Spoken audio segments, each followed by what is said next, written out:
meeting will come to order. This is a regular business meeting of the Riverside School District 96 Board of Education. Margie, will you please call the roll? Mr. Brockway. Ms. Kleiber. Here. Ms. Mangio. Here. Mrs. Morello. Here. Mr. Miller. Here. Ms. Murphy. Here. Mr. Regan. Present. Randy said he is in Iowa. He can't make it tonight. So, at this time, is there any public comment? If there's no public comment, then does any board member have any proposed changes to the agenda? If there are no proposed changes, then we move on to the superintendent's report. Okay, the first part of that, I want to introduce Kesmira Gorman, whom I think all of you know, but Kesmira is the principal here at Blythe Park, so she just wanted to say good evening and welcome to us. Happy start of school, and welcome again back to Blythe. It's nice to see everybody here again. Meredith and I were talking earlier that without children and teachers, it's not terribly exciting as in a school, but we have been busy. And if you were able to look at the exterior when you came in, the windows are finally completed and they look really, really nice. So it took most of the summer, but they were so meticulous about how they installed and making sure that, you know, no corner was left undone. So they did a really nice job. And then tomorrow on the 17th, our Riverside Art Center is coming, and I believe you probably remember from a few months ago, we proposed that the children all did these beautiful little mushrooms that were fired, the clay mushrooms that were fired, so they're all different colors. I kind of think of the Smurfs from when I was younger, remember? And so they'll decorate the front, and then there will also be a mosaic sign that will go out on the side wall that will say "Welcome to Blythe Park." And we don't have a sign here, so we're very excited that will be some new additions to Blythe. So welcome, and thank you again for having your meeting here. Thank you. Thank you. Thank you. Thanks. So I also just wanted to cover, share with everybody that, as you know, on Monday the 22nd, we will have our staff back for what is the start of 3 days of Institute Days and professional learning for everybody. We're also welcoming back 23 new teachers as part of that group. They've already been here this week working on mentoring and meeting their mentors and really guided by Meryl. So that's been a great start for them, and it seems like a really wonderful group. I think I've had the opportunity to do finalist interviews with all of them. So we're excited about the new crew, and we're excited obviously to have everybody back and get school up and running. As Kesmira said, as I know I've said before, schools without kids and teachers are not that exciting. It's been a nice way to get adjusted, but now we're ready for the real work to begin and the real excitement and the important things that we do. So that will start on Monday, which is incredibly hard to believe. The big focus in terms of professional learning for our teachers is going to be on, what we call assessment literacy, is this idea of really continuing to refine and better understand and better utilize assessment. So we've talked a lot about that careful balance of instruction and assessment, that you can only know how and what to instruct if you're assessing and understanding where kids are along the way. So that's really important professional learning and work.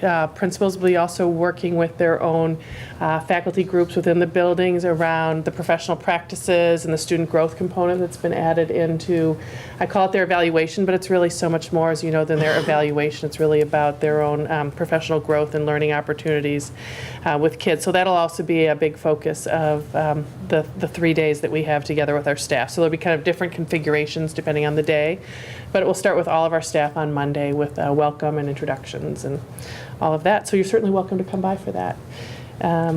The other thing that I added to the superintendent's report that I wanted to make sure that we talked about, because there have been a lot of questions along the way this summer, was an overview of the technology department. So as part of the personnel report that the board has and we'll be talking about in just a few minutes, there are 2 specific hires, and certainly our goal isn't to talk about the personnel here in the superintendent's report, but just to make sure that the board has a clear overview of the technology department, that we've talked a lot about the technology by design evolves, and in particular I think technology in schools evolves. The department that perhaps was built 2 or 3 years ago is different as we look at it today. I know at one point there was more focus on perhaps some outside kind of bringing consultants in, and that philosophically my understanding is there was really a shift to bring this work in-house and to put new systems in place, and to also, I will say, coordinate, supervise, and also one of the things we talked about is break down those silos. So we've been kind of talking about curriculum and technology, and the goal is, as we know, is to marry those two in a really important way so that becomes that unique and transformative learning experience for kids. The work, I know Don has also worked really closely with the Technology Steering Committee. I haven't met those members yet, but my understanding is that's been a really instrumental group in guiding the goals and direction of the technology department overall. So we're really excited, but I wanted to clear up any confusion because I think there's a lot of opportunity here as we move forward, that we have that solid backbone that operationally technology works, and that instructionally it's working for kids in this way that really starts to make a difference in their learning. So I don't know if anybody has particular questions or comments about that, but wanted to provide that overview before we got to the personnel report. The only question I have, or at least the first one anyway, is what contract employees do we have on staff at the moment? So there are 2 contract employees, am I right, Don? And they are filling in because of the staff changes that we had this summer. So it was really, really getting the technology, literally devices labeled, things working, fixed. We lost 3 sets of hands. So they provided those until such time? Yeah, so we've actually have really kind of we've had one for about, who's been on board for about a month now, and then one that's really just started this week. So, I mean, from a number of staff to assist, and it's a lot of the things that are a little bit more structured and repetitive, but still need to get done. And then as we've added staff, I also wanted to keep them on through the end of the month, because as those new staff are transitioning in, to have, it's just easier to have them. Exactly. Do we get the contract staff from one source or multiple sources? No, it's only 2 people, or? Yes, from the same source. Okay. Very similar to like a Robert Half, but it's called SNI. Okay. Has the headcount changed at all in what you've provided here? No, in actuality, I mean, if you look at the total amount of time, of workforce time, that's actually reduced technically with the coordinator position going from a 12 to a 10-month position. So we've actually, reduced the labor in that sense. Thank you. With all the turnover, are we sort of feel like we're ready for school starting? Yeah, that's what I wanted to know. Yes. I mean, it's been a challenging summer, but I think we have the right team together, and we anticipate having. I mean, and actually, in this year, as compared to other years in the past, it was typically like the 3rd week before the students would get the one-to-one devices. We're actually now looking at working with April. We're waiting for some stuff to come in. Some of the students are getting new cases. We're waiting for those cases to come in. But we're looking at we're hoping for the first day. We might be able to get it 2nd day or 3rd day, as opposed to the 3rd week. So significantly sooner. We really changed our process of how we intake devices at the end of the year and how we stage them and get them ready for the start of the year. So it's more time with devices in kids' hands. I was hoping for them to walk in the door, and I think next year we'll definitely be able to distribute those devices in advance of the start of the year. That's cool. Thanks, Don. Thanks. Any further you. questions? And that was the one, yeah. No, Thanks, Martha. The next item is the consent agenda. Would the board secretary please like to read the consent agenda? Of course. The consent agenda is as follows. Item 1, minutes of the previous meetings. A, minutes of the closed session, July 19th, 2016. B, minutes of the regular business meeting, July 19th, 2016. And C, minutes of the special meeting, August 2nd, 2016. Item 2 is the personnel report. Item 3 is payables pre-list as of July 29, 2016. Item 4 is payables pre-list as of August 16th, 2016. And item 5 is Board of Education meeting day schedule change. Which is changing our meetings from Tuesday to Wednesday, otherwise the same. Are there any items on the consent agenda that anyone would like taken off for further discussion? If there are no such items, then is there a motion to approve the consent agenda as presented? So moved. Second? Margie, would you call roll, please? Mrs. Murillo? Aye. Ms. Clyber? Aye. Mr. Regan? Aye. Ms. Mangio? Aye. Ms. Murphy? Aye. Mr. Miller? Aye.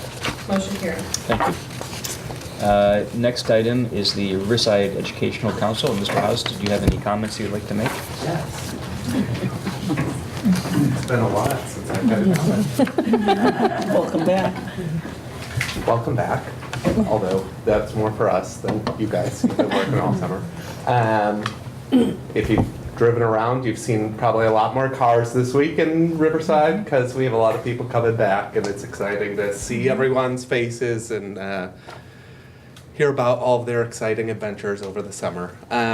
One of the item agendas today is about class size, and that's really what I'm here to talk about. Since I've been in the district, there have been few years that I can remember some classes not needing to override the class size policy. The members of the REC understand that the class size policy is there to provide a guideline and give guidance for the optimal situation. This year, as you know, we have very large first grade class throughout the district, and one very large kindergarten class as well. Every teacher in our district will welcome all of their children into their classroom with open arms, and an eagerness to teach them. The challenge for teachers becomes how to give the same experience to a class of 25 when our district has set the number for an optimal primary class at 20. So these students will be getting the best our staff can give them, but they will be getting a different experience simply due to the numbers. If the board is unable to move students or to other schools to contain class sizes, I would hope that some discussion and action is taken to get additional support for students in these inordinately large classes, whether that is paraprofessional support throughout the day, a co-teacher, or some other staffing solution. The REC is open to working with the administration and board to get the proper support needed for these teachers and students. One of the complicating factors of our large class sizes from kindergarten through 8th grade seems to be there's no space for new classes. This reality has stopped our district from maintaining our class size policy and implementing full-day kindergarten for many years. This reality has forced our reading and math specialists to teach in hallways and music classes to be taught in the cafeteria, and many of our middle school teachers do not have a classroom of their own in which to teach and plan because of the lack of space and the need to optimize the use of the space that we have. We hope the board, through the strategic plan, looks at all options for optimizing and increasing space. This seems to be something of keen interest considering the purchase of the house next to Ames School. Hopefully that land will be able to help by either allowing for Ames School to expand into that plot or giving green space for recess and outdoor activities while the Ames building grows back into their current outdoor space on the blacktop. There are other ways to expand the number of classrooms and utilization of resources, from using mobile units to grade level centers to putting additions on buildings. I'm sure there are more as well that you've probably discussed. Hopefully an increase of space through the strategic plan can be implemented in time to avoid more primary classes of 25 students or more. Thank you. Thank you, Mr. House. This certainly is Thank a you. priority for all of us to address the space issue. Next item is the board member comments. Do any board members have comments about anything they've been doing related to the school? No comments, then we get to the committee reports. First up is Sherry. Yeah, Merrill, it was kind of a two-part committee of the whole for Merrill. It was really about the August Instructional Institute days and how they were used for teachers. So like Martha was saying, it was really an assessment literacy focus. So they learned to, and will continue learning to plan common assessments, how to lesson plan with these things. So that was exciting to hear all that they were doing. Also, she gave a strategic plan, kind of outline again about what's happening. There are a lot of things happening in curriculum instruction. RTI successes, K through 8 English. We have next generation science standards being implemented and how the staff is adapting their work to that. Middle school social studies and an entire physical education overhaul with health. So there's a lot going on. Second, how they're going to deal with culture and climate, and how we have talked to as a board about annual reports and community feedback and how that's important to us. And Also, Meryl and Martha and I were talking also just in general about organizing the committee of the whole meeting so that we have a structure for things that normally happen a certain time of year. If you know you're going to get data, then we'll probably have a data talk at that time. So she's given a kind of September through June outline. Like September would be professional development because we just would have seen teachers working the first beginning days of school. But in March, we're going to hear a K-5 math implementation update. So you can read about those details, and if you need more, please ask. So What you're reading from, Sherry? this is from the committee of the whole last month. Oh, okay. In the board book in June 29th. Okay. Yeah. Thanks, Sherry. Any further questions for Sherry? If no further questions, then we turn to the policy committee. The only update is that Martha and I met and discussed the latest press update, 92, that we will be presenting at the next committee of the whole meeting. And we also discussed other items that were brought up by board members. So I know we're doing a little work, a little research, so we can bring some information to the board at the next meeting. Any questions for Linda? If not, then thank you, Linda. And then we turn to Rich, the finance and facilities report. Thank you, Jeff. Mr. Sellers has a couple of reports to go over here, specifically about the update on the projects, as well as for environment center. This is the material that you have in your board packet. It might be best if you speak at the microphone. I'm not sure how easy it is to hear you on the film.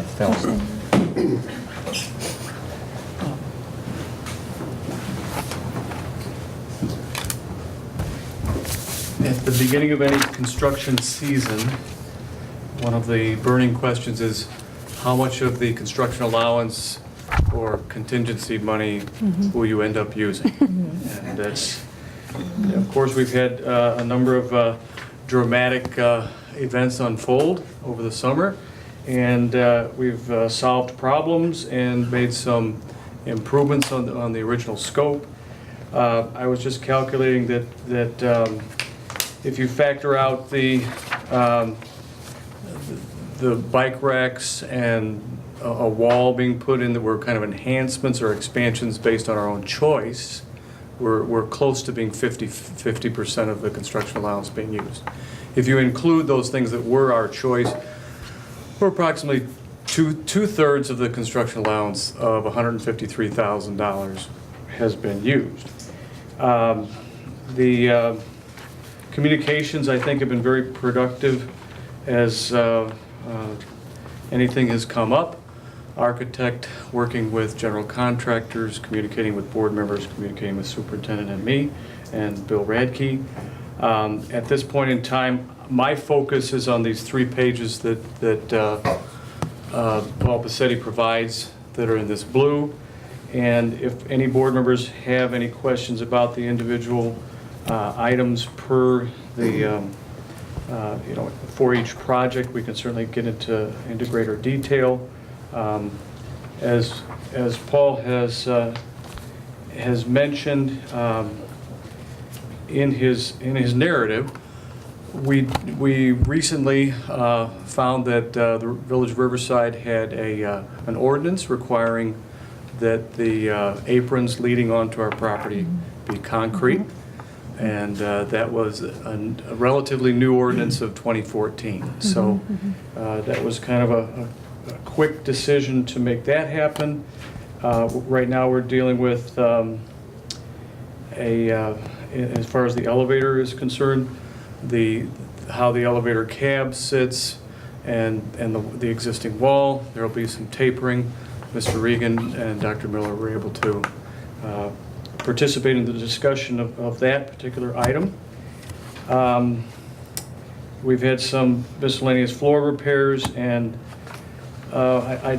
just a plethora of small things that have come up.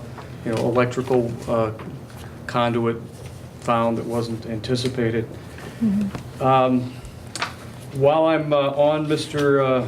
Passetti's communication, I did talk with him at some depth regarding the 10-year life safety survey and the ADA study, and I asked him to have something in pretty much final form on September 2nd, so that when the board meets again in a committee of the whole on the 7th, the accessibility or study, the ADA study, can be discussed and gone over in detail. We've been working to pare back those things that need to be reported as life safety items for our 10-year survey. In other words, as the team of architects have gone through, they've alerted Mr. Radke to minor repairs that were needed in certain areas, and Bill has been addressing those. On the 2nd, I hope to be able to give you something that has already been pared down to eliminate those things that are pretty minuscule in scope and were handled easily in-house as maintenance items. So I just want to let you know that I'm kind of pushing him along to make these reports on his front burner. And as he mentioned, just the sheer volume of activity this summer has caused the delays on the deliveries of those reports and outcomes.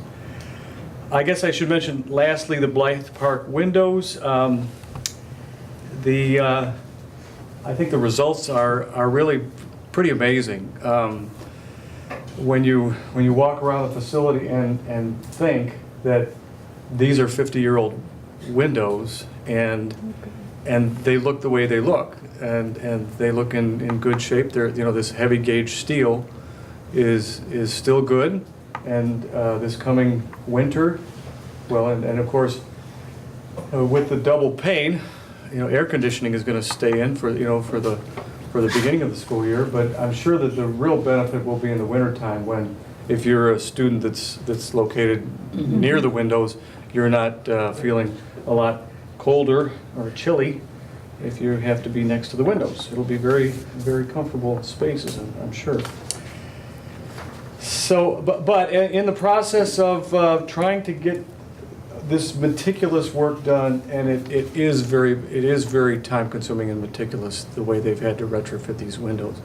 They pushed along and repaired any broken glass that they found, and I think the contractor felt that he had an implied green light to do that. In hindsight, we could have scrutinized that a little tighter, so we are going to go back and examine all the locations where he did repair broken glass. The cost of that is $11,600. So that was more than the construction allowance anticipated. We only had $5,000 plugged in. In hindsight, a $10,000 allowance for broken glass probably would have been reasonable anyway on a project with 220 windows being replaced. So at this point, I think I've probably hit the highlights. Are there any questions about the packet that Mr. Paccetti presented to the board for your review? Any questions for David? Just remind me, I know it's in here, I know we're delaying the ADA full report until the elevator's finished. Is that December that it goes out? Or, because that's a pretty special thing to put in the report. I think I'm pushing him to have the ADA done on September 2nd. Oh, so right, it's September, okay. It's the life safety. The life safety one, That is okay. not due to the ISBE Gotcha. until December, and that's Yeah. the ISBE time. But I'm so happy that we did this. I think that was something we had talked about for a long time, so. David, what's the difference Exciting. between an ADA and a life safety report? Are two different reports, or I'm confused? Well, they're really apples and oranges, because the one is just your decision to do a study. The ADA, the accessibility. Okay. That was a choice by this Board of Education to examine what might be quote-unquote best practices. Okay. We know that we've been compliant for the most part. The report may come up with some items of non-compliance, but I've been apprised that nothing major. But that was by choice. the life safety We have to do is that. not choice. That's That's the one that has to that's be an done every Illinois 10 State Board of years. Education School Code mandate. And every 10 years, a school district has to produce the life safety study, having been completed by a licensed architect. And so that was presented, the board did authorize Leggett to proceed. We thought that we were going to have something earlier in 2016.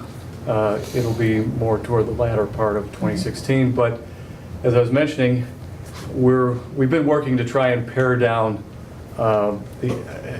get items off of that report that really don't need to be on the report because they're pretty easy to rectify as we're going along. Okay. Can you tell us on what the expected completion date is for the 2 parking lot projects, striping and bike racks and basketball hoops and all that? Is that going to be before school starts? The whole thing is going to be done, or? To my knowledge, yes. I know the basketball hoops, I can't say for sure. I thought that those were being delivered in the next few days. The bike racks, I also am of the understanding that those are being delivered in the next, all the striping is done at both schools. Yeah, I saw that. So really, it's the bike racks and the basketball hoops are the only holdups. And Peter Gatz has been providing the exact location where is the best place to put the hoops, and there's no ambiguity about where they're going to go. And we worked on exactly where the bike racks would go months ago, and so we're just following that plan that was put in place. And for the elevator, what's the tentative operational date for the elevator? Do we have a sort of a day in which people can start using the elevator? Is that a rough estimate for that, or? They think that they're going to have it ready for the opening of school, but I certainly wouldn't hold them to that. Nor did the bid specs or the plans establish that. The bid specs called for, by the opening of school, everything to be done except for the operability of the cab. Okay. And the elevator itself will have to pass inspections and occupancy and all that. All of that red tape is going to take time. My own feeling is that within 2 weeks of the opening of school, the green light will go on, and anyone who needs to use that elevator because they have a reason that they'll be able to do it. That's my feeling. A couple weeks. The contractor is being more optimistic. I don't want to listen to that kind of optimism at this point. Thank you.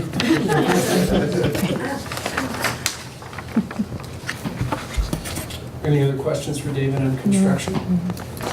David, do you want to just take a minute and review that report then? Sure. The other one is the fire alarm incident of August 1st. And I think that Bill Radke with Pearl Cervantes providing some ghostwriting and some editorial assistance, came up with a good set of bullet points to give you an idea of exactly what happened and when. And we also provided you with the reports from the fire department. And if you have any questions about exactly what took place, I had to ask Bill, just remind me again what you meant by priming the electricity pump. I have a hard time picturing priming an electricity pump, and he explained that there is an actual, and Mr. Regan might be familiar with this. Exercise the power, yeah. Yeah, and so it ensures that when the flow actually begins, it'll be a full flow, and there won't be any surges or rather sagging electricity, that it's an even flow, which is what equipment relies upon. So he said he's going to give me lessons on how to pump an electricity. And then I think the bottom line, the takeaway for me for this incident is that there was a product failure. A product failure meaning that a transformer blew and failed. And the transformer failed due to electrical on-off in a repetitive fashion. And the loss of a phase of electricity and then it being back into effect by Commonwealth Edison puts equipment under stress. And if a product is on the borderline of failing, but that can be the tipping point. The question of whether or not we've been proactive enough as far as upkeep. In 2012, there was a revamping of our electrical systems. So the fact that this is 2016, a fuse can fail, a transformer can fail basically at any time.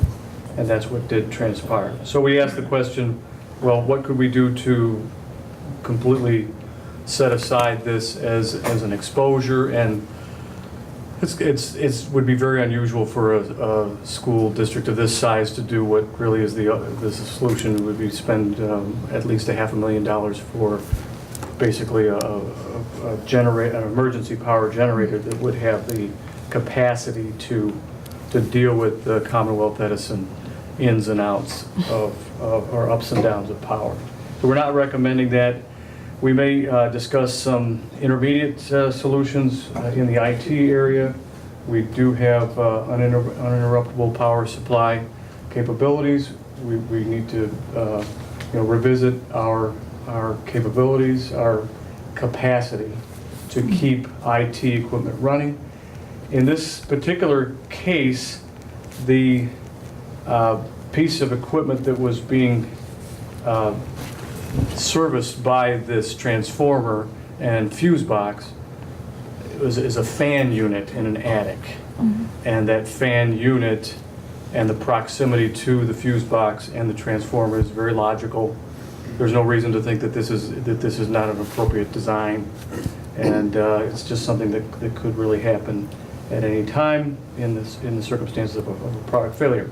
On the plus side, or on the positive side, the 2012 revamping of our fire alarm system gave us the ability to tell the fire department precise locations of the failures. So we are operating with sophisticated electronic equipment that can tell the fire department where to go. That's great. That's, it'd be nice if that were true everywhere, but it really isn't. It's more state-of-the-art buildings have that capability, and we are in that category, being more state-of-the-art. A lot of times, a trouble indicator will tell the fire department to go to a particular site, and then it's guesswork as to exactly where is the failure that caused the trouble. So we were able to identify almost immediately where the problem was, and then investigate. And Bill got on site very quickly and did what he should have done, which is turn off the electricity to everything and wait for some assurance that we were no longer exposed to the power going up and down, in and out. And at the end of that, we did an investigation, had Precision Control come out, and I think we're at the point of concluding that it really was product failure, and we'll move on, having learned some things from the experience, but also realizing that at any time with that type of circumstance, problems can occur. Especially with this summer with ComEd. I don't know about anybody else. It's been a hard summer for that in this village, so, yeah. What you really can't gather from the report that David just reviewed here is that the picture of that component that failed, the component is really only about this big. This big. Right? And what you also don't see in that picture is that there's a heat and smoke detector device immediately above that enclosure. So, my estimation of how this all transpired is that our safety systems work great. Right. Right? It detected the smoke right away. It went into alarm. Fire department got here. Bill Radke got here. Everybody responded the way they should respond to avert something much greater. So, I think you guys handled it well, and the report says that. Yeah. I just have a question. Again, I looked at the pictures. I didn't see any evidence of damage that was expensive or would require... No, there was no flame. there was an excess of heat which caused some paint to become discolored. The fire department, the firefighters did not have to use any extinguisher chemicals or anything like that. It was just to look at the situation, realize that something had happened, turn off the power, and then everything was cooled down, and then you pull the transformer, pull the fuses, and get them replaced. There wasn't really any damage to anything. Yeah, I couldn't see Small any. pieces. My only question, I guess, is we know that the power was fluctuating, if one of the phases was out for some period of time, hours, I guess. And that's what caused the fire department to come to the building in the afternoon before they had to come back in the evening later on. I'm wondering if there's any way to automatically tell when we're in a circumstance like that, where the power is fluctuating for hours, whether at that point we can automatically just turn the electricity off rather than waiting until there's a potential, transformer or something burned out. Is there a way to automate that? Say, okay, power's been fluctuating for 3 hours now, just shut it off, and so we don't have to even worry about it. I don't know, something to investigate maybe. That's a good It would question. be worth investigating. I'm not aware of any system that automatically shuts it off.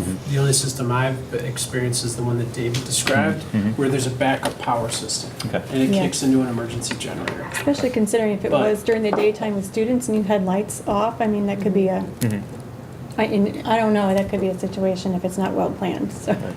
But it's worth investigating to see.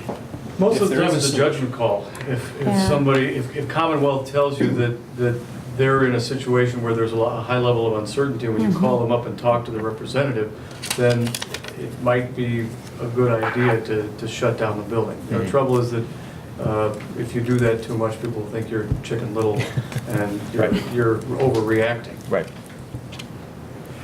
Well, you're also relying on backup batteries for the fire system, which there's a lifespan on those things too, if you do it too frequently. Thank you, David. Any other questions for David? I think the report was well done, so I really appreciate this, all of that provided to I'll us. pass that along to Pearl. Yeah. Answered. All right, thanks, anybody's Rich. questions. Thanks, David. And then we next come to new business, and the only topic on new business are our goals for next year, and basically a summary of our goals for last year. And I think I talked to Martha earlier, and I think the titles on these are a little bit misnomers. That board goals should really be maybe district goals. Strategic plan update, I think you said that should have been Within curriculum those goals, yeah. basically, as opposed to strategic plan update, and Yeah. then district goals for next year. So, and the first item, The first one, the board goals, those were the those were items. goals that we set for the district for last year. Right, but I know Griffin Pat called them the board goals, so maybe that's where the terminology Could be came. where they- That's Yeah, what they could be, yeah. right. And prior to the strategic planning. Right, yeah. right. So in that we had, and I think Martha, you summarized this, we had 6 goals last year. Did you want to summarize where we stood on all of these, or Sure. how we made out in terms of Right. how our goals? And you were? all should add in, because I wasn't here, but the first was to find a superintendent, so I said that you did that. And we have our evidence. We have our evidence, yes. You did that really well, so I just wanted to comment on that one. The next one was to conduct a comprehensive strategic plan and really engage a group of stakeholders and come up with a new 5-year plan to guide the work of the district. And again, that was done, and I think that really, my sense is that's really representing the work that's necessary and needed, and both visionary and practical in District 96. So I think that's, again, that's done, but that's really more of a starting line than a finish line for that. And then the instructional program, I know, Sherry, you already commented on that. We talked a little bit about that, even just commenting about Institute Day. That is where we added some additional information that Merrill had submitted, because there's a lot that went on, and that's hard to kind of succinctly define in a couple words. But I think key areas is the K-5 math implementation, the curriculum adoption that's going on for the coming school year with the implementation that'll start this fall. The ELA team really came together in terms of better understanding the standards and already sort of considering what sort of programs, resources might further align the work in English language arts English language arts in the district. To start with the next generation science standards and health and PE and social studies. So I think there's a lot there to focus on. And again, I think that kind of deserves its own formal update. We will look to do an annual review of the strategic plan, probably late fall. Work with, and that was my understanding, again, goal with the strategic plan was to do essentially an annual review, an annual update on that. So in terms of bringing much more evidence and information, I think that's still to come, but I think this board's aware of the work that's So in a going on. nutshell, I think, Meryl, you came up with those goals, the 2 curriculum-related goals. In a nutshell, did we meet our goals in that regard, or? In terms of fully aligning, yeah, in some mathematics, we're done. We're aligned, fully aligned and implementing. ELA, we're partially there, and we will be by the end of the school year, fully aligned and ready. So, yes, and with new standards, you'll never be done. That's the one thing I'll say about curriculum instruction. So the social studies and science standards that are new, we will be fully aligned by the end of 18-19 with both of those areas. But those are in process. Exactly what was lacking in our cohesiveness and alignment with ELA, and what still is? Okay, so that's a really good question, and I'll outline it for you in a nutshell. We had a lot of core resources that were anchored right at what would be considered the very shallow end of operationally exercising the standards. So we had some individual core resources in place, some really strong literary resources in place. We are still having gaps around informational text, vocabulary, and writing. So Okay, I get that part. Yeah. I'm gonna ask a question before you go a little further. Who set the standards? I mean, the standards that were The shallow? standards are the common state standards. And when we aligned and brought in the Sync Solution framework, that provided a framework and a layer of objectives from which teachers were operationalizing the standards. And what happened from there is there were some resources that were able to be accessed through Sync Solution, and some were aligned on their own through the CCAT team. So by the time all of that work was done, we really landed at a partial alignment. Okay. And so there Do was resources more to go back. include textbooks and? Yes, and in the era of Common Core, there's not a textbook Okay. solution per se, but yes, core resources. I like to call them product now rather than program, because what product are we using to get at the heart of what we need to deliver? We needed to supplement and diversify the product that we're utilizing to access the learning around us. And I do recall that we were loading most of that into Correct. Sync Solution. Correct. And the, Yeah, okay. and the 6th through 8th grade is in better shape in terms of being able to supplement what's already been created. And in K through 5, we'll keep fewer things as we look for a product, because the core of our K through 5, the rigor's not high enough for, is what we're finding. Our kids, typical student in Riverside is higher than what we're currently delivering. So we need to kind of Okay. restructure so that we're pushing up the rigor in our classrooms. Okay. So then you had another one identified as student success, and that was really looking at the culture of continuous improvement and professional learning. And the evidence really comes to that as the aligned PARA system. So as you know, the Performance Evaluation Reform Act said that you needed to have professional practices specific to a model of what's considered effective teaching as part of teacher evaluation. And then by fall of 16, really have student growth added as a component of that, which meant this idea that there are agreements around the kinds of assessments and how you'll really look at what students are doing, how students are advancing and learning as part of a teacher's overall evaluation plan. So that's been done. That's been done. But that was big work last year, really being fully launched at the start of this year, right, Meryl? I mean, that's how you would describe it in terms of the timeline. So, Are we saying you have your student growth methodology of computing that? That's right. And That's right.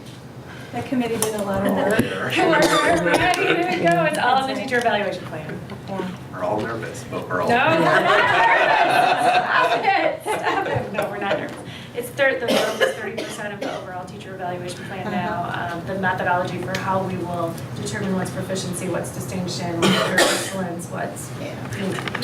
did you hire a consultant or anything to work with you on it? That was all done in-house? Okay. With a team of teachers. And a few, Miss Mary was on that team as well. The good team. That's why we hired you. Significant work, significant work. The website was revised, and I don't know if there are questions or comments about that. I think I came into the district seeing the revised website, so you would know more about what it looked like before. But really to make that more of a clear vehicle for communication, district-wide and community-wide. And then the other was accessibility of buildings, and the big part of that, as you all pointed out, is the elevator installation at Hauser. So we had 6 goals. It sounds like we also had a minor goal, which was the annual report, which I think we did as well. So it seemed like more or less everything has been done, basically, that we set out to do last year. Is there anything? Oh, no. What I was going to add, the website revision, I've noticed, I think people got used to not going to the website because it wasn't very helpful. That's right. And so I've noticed a lot of things on the Riverside Exchange lately, like, where are the school supply lists, or where's the calendar? What's the first day of school? Instead of going straight What to the time does it website, start? I Yeah. think people are still asking people, so I don't know how I think we we get need to say, that check the website. to, Yeah. like, now that the website is clearer and more usable, people need to know that and be able to use Yeah, it. So I yeah. think we need to somehow get that out a little bit. Advertise it. Yeah. And school hours, I love this too, because I'm, entering a different school now, so you just want to check, oh yes, Hauser has a different Yeah. minutes, let's check that. Yeah. And it was really easy to find, it wasn't a mystery. Yeah, it just so. seems like people are still just Yeah. asking their neighbors as opposed to just Just going on the Going to the website. website, yeah. yeah, which I mean, yeah, especially after years of like hard to find information on the website. So Yeah. Yeah, something to think about, I guess, how to get people to use the website. yeah, I mean, I don't Right. have any solutions. I kind of just noticed that coming out. Yeah, right. See, district. People have been replying on the Riverside Exchange listserv saying Go to the it's under the website. parents under link the on the pa- website. So I feel like maybe that's the evolution of it. It's just word of mouth, We but. had the principals put a Facebook feed out that says, please check their website for any important information. Everything is updated and readily available. Would that Yeah. help? I don't. And maybe if PTOs at the beginning of the year too, we could encourage them to remind people to check all those things. Maybe, You'll get a fraction, not everybody, but. Maybe a email blast with some important links. Yeah, something. Linking us back to So Yeah, to know. then we come to next year's goals, but did you want to say a few words about the curriculum, any more words about the curriculum side of things that are, there's a memo in here that Merrill wrote about some of the things we just talked about. Do you want to add anything to that, or? Do you want to add anything? I mean, I think, to me, this is the work, as Meryl pointed out, that's never done. This is the ongoing, this is about this is about teaching and learning. This is what districts are about. So I think there's been some very clear key evidence that we just talked about. So I don't know that we need to go into a lot more detail, but I think it'll be also very key when we do this annual review of the strategic plan also because I think that's also a great opportunity for more communication around it. More And I think detail. just so, the one thing I want to say is the beauty of what's happened now is the strategic plan document aligns with goal documents, aligns with our professional goals, and everything's got sort of an accountability record Yeah. with it. And so while I didn't put the numbers from RTI in this month's report, I did report on them in Last- August yeah. overall. And Right, they'll yeah. have, when we do get to that student achievement piece where we're really able to review comprehensive data, you'll see where all those numbers came from, right? And sort of month by month what it looked like over benchmarking periods and kind of the graphs that we look at to monitor how all that progress is happening. I feel really good about our positive behavioral support system. I think I commented on that as well. We're really beginning to initiate that, and that's the next level of our, we're calling it now multi-tiered system of support. So we're thinking about enrichment, and we're thinking about behavior, and we're thinking about academics, all wrapped up into RTI. But I know Kasmira and Todd and I are hosting a meeting on Friday where we're going to be launching that tier 1 look at social emotional learning and how are we now going to universally screen. And I know Mary Rosie posed a question around, how do we know who's at risk socially and emotionally? That'll develop within our tier 1 PBSS implementation. We'll identify those screeners just like we did for academics. All right, So and you and I that's talked about that, right? correct. So it's the same So- sort of thing? Correct. So that's the process that we'll be rolling out this year, is now we've got the academic universal screeners in place. We know how we're identifying at-risk kids academically. How are we going to identify them socially and emotionally? Is that also going to be universal screening? And it'll be some tool that we use universally across the district. And universally means every student? Every student. Right. I was just saying, I think each element of that could be its own, committee of the whole topic, it could be its own day-long that's- professional development. Yeah. So these are all such, kind of thick and deep and important that I think that's the other reason why we lined up kind of a potentially a year-long view of committee of the whole Right, too, or how do we take each one of those nuggets, social emotional learning, the math specifically, the ELA specifically, and really make sure that you as a board obviously have all the information you need, but also it's being shared with the community. It's good to be an octopus. You know, just have to ask me which hand you want to shake. But yeah. Thanks, Mary. So we next come to what the goals should be for the coming year, and Martha drafted some tentative goals that maybe you could review those for us, and we could discuss then which ones we want to adopt, all of them or some of them, or add something. Yeah, and kind of looking at them in terms of topics, at least initially, again, going from the strategic plan and the work in progress is really where these goals have come from. The one that's at the top under curriculum instruction is this idea of the foreign language programming. So that's in the strategic plan. Yes. I know, Meryl, you've talked about in terms of your goals, in terms of looking at the strategic plan as a multi-year, what would be a first step? And we identified the idea of maybe surveying what's going on in other comparable districts with foreign language instruction. So again, and correct me where I may not have fully understood, but it's really about K-8 foreign language instruction and what's potentially going on in other districts, what might be considered best practice right now. So I think there's a research and survey component that could be done this year. I know trying not, I think we want, I think we keep talking about capacity too. So what can our district absorb in terms of doing well and doing authentically? So we know that a district could make a whole lot of adaptations and changes, but if teachers aren't really making those changes in the classroom, then we've just done it on paper and not in reality. So I think the survey idea of starting out as a starting point with foreign language, that way I think we get that train moving, so to speak, and it seems like it was an important key issue through strategic planning conversation. And I'm sorry, there was a committee a while ago that actually met, and if we want to, I want to make sure that whatever they came up with or talked about, that we look at that, because a lot of people spend a lot of time discussing that, and I would hate for that to go unread. Yeah, one of the previous board members did dig up the actual presentation, so we have it. Great. Right, because I know they had made some recommendations, so. Oh, that was over 2 years ago. Yeah. It's That older. was- It's Right, it may not be the 2012. same numbers for how many students, I think it but. may have been presented at one of the very last committee of the whole, or it wasn't committee of the whole, it was a committee meeting before we were sworn in. Yeah. Remember, they had a marathon board meeting, and then we had this recommendation. And it was 2012, 13, I want to say. Yeah, I would say, well, it would be, I'm going to say it was April, but they had a committee meeting, and I do remember it, and, but I just only have one comment. I like the idea of a survey, and, I don't know if you've got a target date when you think you might be able to deliver that, but I would like specifically, when we, survey people, to find out what the goal of their program is. Right. Is it fluency, or is it cultural appreciation? And also, to some degree,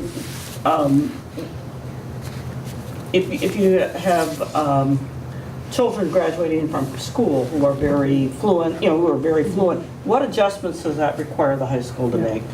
And what, have they had to have experienced that? I've been told that all of a sudden, they're teaching first year college and high school in terms of foreign language literature. So, like that kind of a full package. Right, what are the long-term ramifications of that? As we go through these tentative goals, should we, as just kind of, as Martha presents them, kind of just like say, that sounds good, and so we don't have to go back through them again? I mean, just, now's a good time. Yeah, to that's fine. Does everyone have any comments about the tentative goal for the foreign language survey and study that Martha's talking about here? Is everyone okay with that? Yeah, no, That's it's good. It's fine. Yeah, I'm on board with it.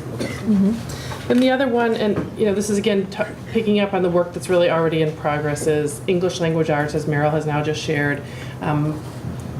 They are really kind of looking internally, and of course all K-5 classrooms are teaching English language arts, all teachers are involved with that. I use the word curriculum adoption because potentially I think it resonates with sort of how a board might understand, but as Meryl said, it's really more about a product. Is there a product that would add to kind of that shared work alignment, that idea that all kids are really getting that same high quality opportunity around reading and language arts instruction. So I'm saying consider the specific recommendations of an English language arts committee. The committee already exists, who would recommend approval of a curriculum adoption or other actions, and I'm saying that intentionally designed to demonstrate a increased cohesiveness and alignment of the District 96 English language arts work. So the key is here, you're going to deliver specific recommendations Correct. on, On English language arts alignment. okay, With respect to products. and by products, that could be teaching resources, Strategies, resources, people. well, not so much people, maybe more professional development areas too, for particular best practices. Just out of curiosity, what's an example of something that we currently don't do, but which you think we should do? So that- one of the things we're looking, I can speak to 6-8 because we spent the last 3 days really actually rewriting units, which has been an amazing experience. So what was happening is they were teaching units in isolation, like maybe they were teaching a novel or a fictional novel. They now need to integrate poetry, prose, and informational text as an opportunity to look and analyze texts within a theme. So they're creating units with bigger themes, overarching themes with essential questions, and pulling in an integration of resources rather than teaching a theme from one novel. Right? So now you have to explore how those pieces fit together. So there's a product called Perfection Learning, which has an overarching theme to it and presents you with several options of texts that you could pull in to design your unit based on the levels of your kids. And so right now, The Outsiders was a big 7th grade novel, and what we're starting to recognize is it's a great novel, and we better be teaching it in September because the rigor of the novel is really not what we want to be teaching in March for 7th grade, right? So we've repositioned it, and we're also looking at other resources that might better suit that theme that might increase the rigor for kids. So things like that. So you'll get a packaged unit recommendation that might require the purchasing of some additional product like Perfection Learning. Okay. I'm really happy that we're incorporating more of the informational text. So many of the standards, even through science, require this type of reading, and it really can be difficult to learn, and I think it's so important that we're doing that. That's where our bigger hole was, and Yeah. particularly. I think overall, in general, most schools are going through that. Yeah, and writing is still, again, incorporating that writing for the performance-based task piece of it, where does that fit in? So, I mean, our teachers, they get. This summer has been a huge amount of ahas. Here's what's really working, here's where we know we need to. So is everyone good with the second goal, which is the ELA, English Language Art recommendations for next year? Someone's good with that? Yeah, very good. Good. And then the next one under curriculum and instruction is the work that's really, again, already been started, what's been referred to as the Quest audit, but looking at the Quest programming, which is happening in grades 3 to 5, and the advanced learning program in grades 6 to 8. So really this overall look at what is the work of District 96 with our most advanced learners. So my understanding, again, Meryl, jump in on this one, that this is the work of 2016, 2017, and that the goal would be that you would receive an update related to what's going on in Quest and advanced learning, and really as part of that, I think, potential recommendations. So you have, we met for a full day on Thursday, so we're at the point where the smaller committee recommendation is to really do a data mining to make sure that what we were currently doing was meeting the needs and our kids were sustaining themselves as they went to RB. So we're going to try to gather some more data and data share with RB to make sure that our kids have been successful up there with what we've provided. And if not, that's where a place where we need to start. And also looking at the students that have participated 3 through 8. What does their trajectory look like with respect to performance? So we're doing some data analysis and look backs. So that will be the basis for the recommendation on whether we look more at a talent development, broader lens program, a tiered program of gifted and talented development, or strictly gifted. There's a lot of different options. Right. And then there's options for how you implement those things. While we're doing that, we're simultaneously developing criteria for expansion of the committee, so that once we decide what program model seems to best fit our students, we can expand the committee and get parent representation, community representation, to talk about the delivery of that model. Okay, because that could have a whole lot of implications. Do we create cluster schools where we, cluster some students at one level? Do we continue to house it in our home schools, and then with one section schools that becomes sometimes challenging depending on how many students qualify for those types of services? So there's all kinds of, parameters to consider when we're developing the implementation factors. So we do need some community input and parent input on their willingness to support various models that we can potentially create. Question for you about what percentage of our students might be impacted by Quest and or advanced learning? In terms of how many are qualifying currently. Yeah. Yeah, so our net got a little wider this year because we tried to align what was happening at Quest with what was happening at Hauser, and Hauser was really a talent development model, and the elementary program was more of a gifted type of model. So now, this year we widened the net to be a little bit more talent development based 3 through 8, and so we're probably sitting at about 15% of our kids now. And so we have to make sure that as we move forward with this larger committee that we could sustain the services around the number of students that we would have qualifying per se. And that's a district-wide estimated percentage. You know, it fluctuates by building, it fluctuates by grade level. If I had to give you a broad number. Okay, you said there were 2 models, talent development, what was the other? And then there's the Quest, which is more of a gifted model initially. Okay. Yeah, so we're broadly looking at how do we best meet the needs of Riverside students. Is everyone on board then with this goal? Yes. Good. Okay. It's needed. Then we move on to finance and facilities. And I was just saying by the end of 2016, 2017, and really hopefully sooner on that one, we'd have an opportunity to review life safety and ADA reports and to determine possible next steps and other improvements in these areas. So, Yeah. Everyone's good with that? Okay. I'm going to throw something out here. I don't know where it, where it fits, but we've talked about financial sustainability somehow, developing some model or some focus on that area, and I would like to see it at some point, a goal around that. I'm not sure what that looks like. I think I think Dr. Burnett mentioned to me that a lot of schools have personnel committees. You mentioned that River Forest had one. I don't know if that helped, because so much of your expenditures are personnel related. So I don't know if that might be a vehicle to at least determine some, at least staffing sustainability. yeah, and I'm not disagreeing, and David, feel free to chime in on this one, because I think when we think about what our goals for 2016, 2017, it's kind of like what are those, what goes beyond just the regular operational. So of course, maintaining fiscal stability and key responsibilities around hiring, et cetera, is an ongoing goal. It's not that it couldn't or shouldn't be on there. I just don't know what sort of this is how we do business, or there's a piece of that we need to highlight and kind of pluck out. I think one thing that'd have to be a part of that, though, is that staffing, you would hope, would relate to the needs of our students. So as the needs of our students change, we need to make sure they match up. So somehow they need to be integrated. This booklet is one that I've produced in the past. It's intended to give the board a lot of information, and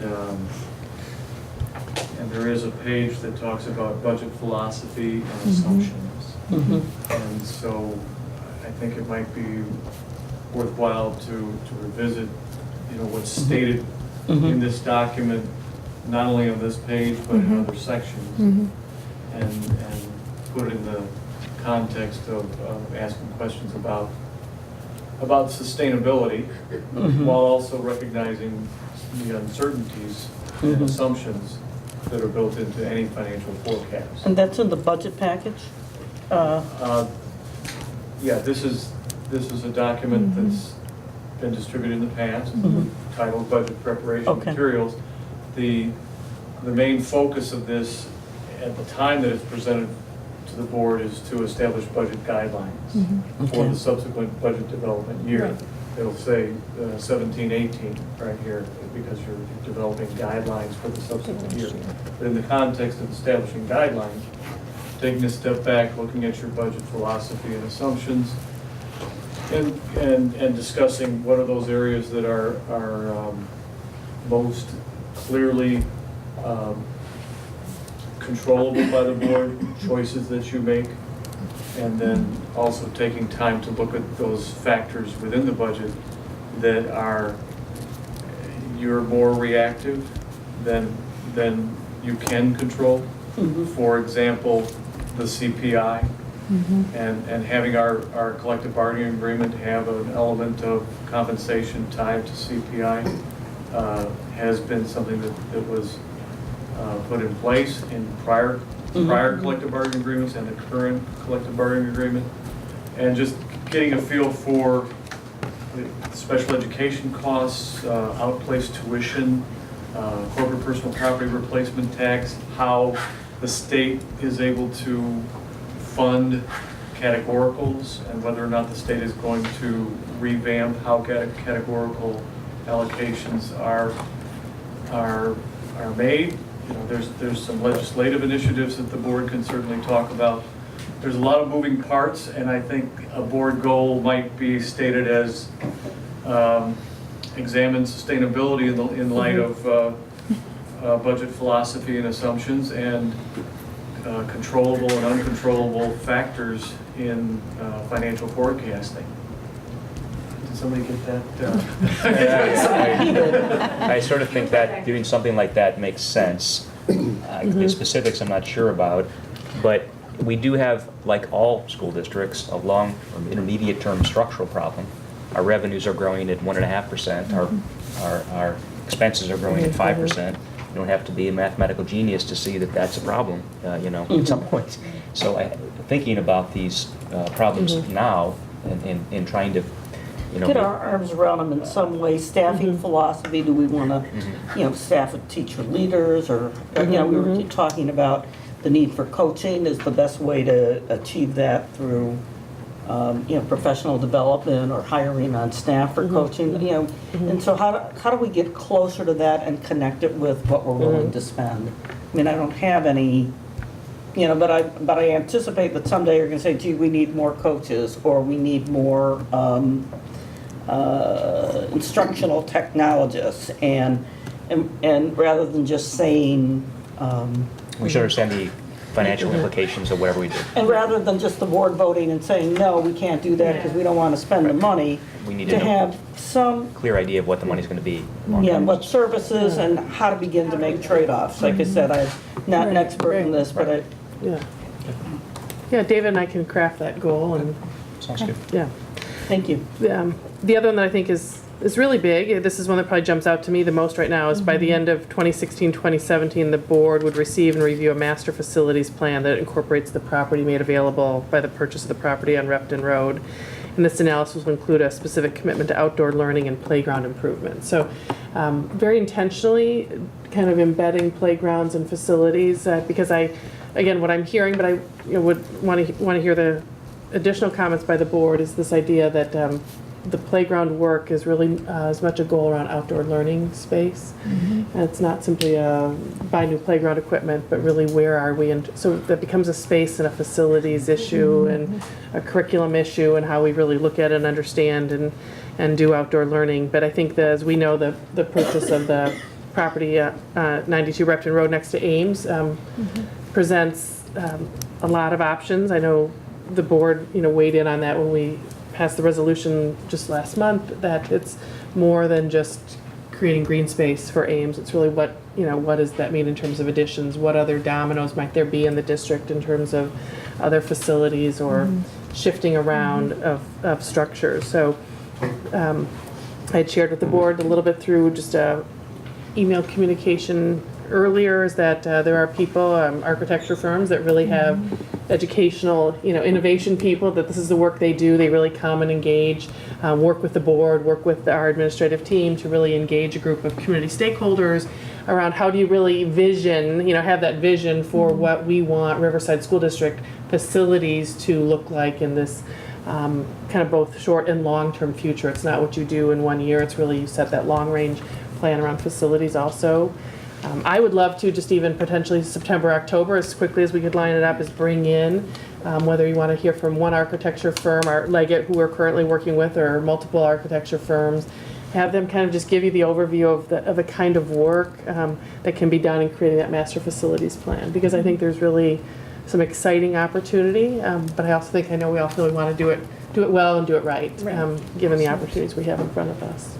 I know the strategic plan committee, I remember them also talking about how we want to make sure we're not underutilizing certain spaces. Like, we could be changing the way we use something we already have.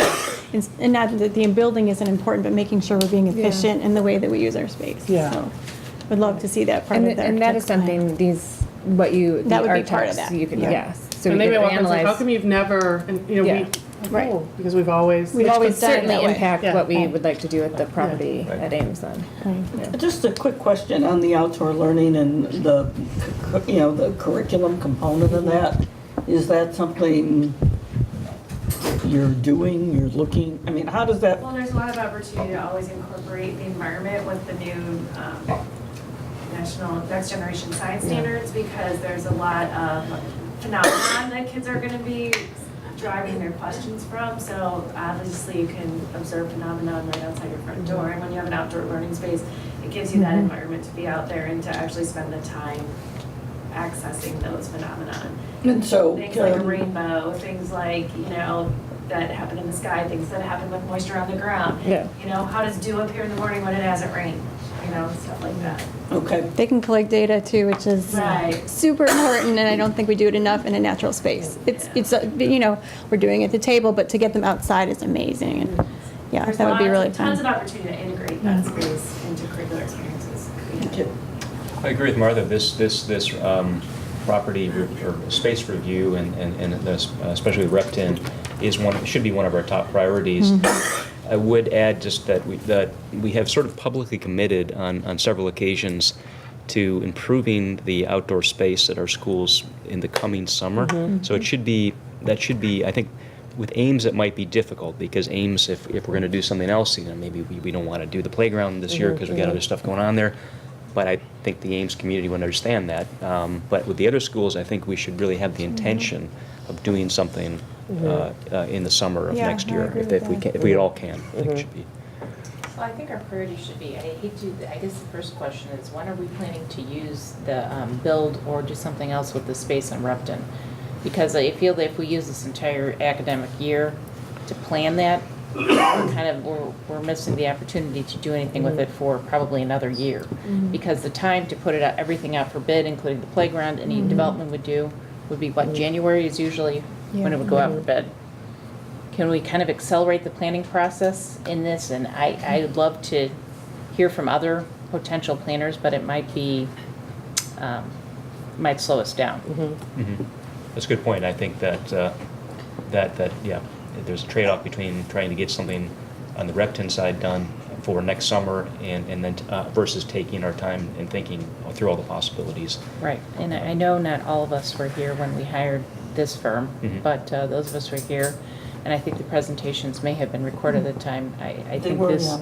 they're very capable of doing it, and I would be comfortable proceeding with whoever their planner is. I think a really important piece to the puzzle is who they assign to the project. Yeah. I mean, while we felt very comfortable with the Leggett presentation, I think that the architect that they put on the project is really essential to that piece of the project. So I think, Martha, your Good point. suggestion of having them come in September and do a presentation, I think is a great one. Do you think like getting several different firms to come in and present? Do you No, think? no, no. Or- I think that we listen to Leggett Okay. because they're the ones that we chose when we took the time to interview everybody. But we listened to that architect that they assigned to this piece of the project, whoever specialty this is. I think they really have I think their title is like Director of Education Programs and Facilities. So it's somebody Yeah. who's like, by design, they know schools, they know what schools need to be about, they know where schools are trying to go in terms of 21st century learning and what both kind of innovative and practical spaces look like. And so I think if the board's comfortable with that, of staying with Leggett, I think you're right, we could bring in somebody in September. I think we could launch this work by, Is there the end of any- September. I think I this. mean, I like the yeah. idea of bringing in the right architect for that. Right. Yeah. But is there any downside to bringing in another or a couple other firms and hearing them at the same time, just like we did with the superintendent search? You know, it's like, well, what you know, maybe someone comes in and says, oh, they've got really good ideas, and we like them better than Leggett. You know, should we explore that possibility or? Well, we did do we went out to, what is it, request for RFP. RFP. We interviewed 3, and I think one of the recommendations that David gave us is that when you go with a larger firm, you have a bigger you have a choice of architects. There ought to be the expertise there. You ought to have a fit. So I think, am I misinterpreting what I thought I Well, would? I think, Leggett being your architect of record, Robin has had a chance to sit down and present. Paul Passetti is not the Leggett visionary that would be put in charge of the master plan. Paul Passetti's role is more of the nuts and bolts, get it done, get the bid specs out, more of a production architect. And you're talking about someone who's more experienced with long-range visionary planning. And within Leggett, they probably have some depth that you might want to look at. The thing that I did want to mention, because I like to try and keep these things on your plate, we do have to continue to look at the Blythe Park roofs. They are right at that, they're exceeding that 20-year time frame. And Blythe Park also, they would like their parking lot done. I don't know, because Mayor would like to nod up and down in regards to that, but That could all be continuing with part of parking the- lot renovations that were done. Well, that could all be part of the master facilities plan. We could look at parking lots and all the others. Roof obviously needs to be done. It looks terrible. Looking at it before, but. Your windows look great. But I just think that with the Repton thing, it is potentially a very important addition to the district, very important. I agree. And I just think that I'd be tempted to go and get a couple of other firms to just come in and say, this is what we would offer you guys. And then we could say, oh yeah, we'll stick with Leggett, or no, this other firm sounds really great, So I guess I'd be tempted to hear a couple more firms. That said, though, I think that first we have to, what the problem is here, we don't have anything to provide them to plan for and show us a plan for. We kind of need the committee to get together and say, this is our goals, this is what we like, what would you suggest? And I think we need that first before we bring in Well, those firms. I agree in part. I think what we need to there is we need to give them direction. The direction, I think, is to do a systematic overview of all of our facilities. And then I think what we should define are scenarios, like where all we want you to do is make Ames a 3-section school, or all we want you to think about all-day kindergarten, or whatever the scenario may be. And have them come up with different plans for those scenarios, maybe a half dozen scenarios, and then we can sit back and say, you know what, okay, we want to do, because there's different discussions going on there, you know what I'm saying? Different possible, So I'm not sure what we want. That could be dependent on so it could many be, factors. exactly, so I think we should ask for. Are we going to get community input on this? We should ask for a spectrum of options, like, okay, I'm if we sure do the this. staff then has this a is- lot of ideas. I would say what you hire them for is to engage in a process with you. So I think the process is, we want that community input, we want their expertise in analysis, we want somebody who walks around and says, why are you not doing this? You have this space over here, why have you not used it for this? It's that they will analyze given their expertise, but really, I see that we hire them for a process. So I think if we talk to Leggett and we talk to one or two other firms, and I'm open to that idea, I think that's really the decision of the board, is that's what they do, is they work with you to determine what you want, what Riverside wants, because of what you want and what we all want for the children in this community to have in terms of their school facilities. And the outcome, I think the outcome should not be, they should not come back in May and say, here's our 50,000 square foot addition on it. There should be half a dozen options. That's right. I think. So then the board can decide, okay, where do we want to go here? So Right. it should- So the examples, I met with Robin Randall from Leggett, and she shared, multiple proposals that she's done with other school districts, both large and small. And it probably you leave, the committee then looks at maybe 6 plans by the end of it all. They, some of the processes that she engaged in, which was very interesting to me, is they even engaged student groups and said, what do you wish your school looked like? What do you wish your school had that it doesn't have? But it was a district-wide process, not just an Ames process. It really becomes, and again, I'm sort of the one learning this quickly, but my sense is that Ames, we know, has sort of a space deficiency. Now, Repton, their house makes space available at Ames. But what are those, I keep saying, what are those other dominoes?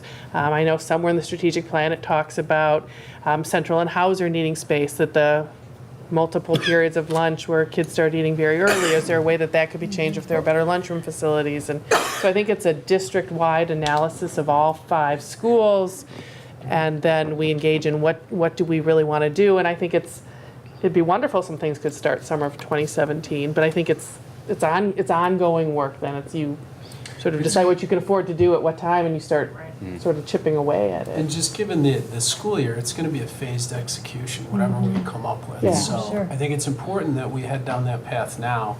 I'm okay with talking to a couple of firms Okay. and just listening to the presentations Yeah, because so we could decide. I think, given our It's never a experience waste of here, time to talk to people. it's going to become obvious once we all sit I through think so. something like that. I agree. So Just a little bit of time a little bit more time for us to listen, but I think it might be worth it, so. Okay. Okay. Martha, just out of curiosity, River Forest is sort of a landlocked like we are. Yeah.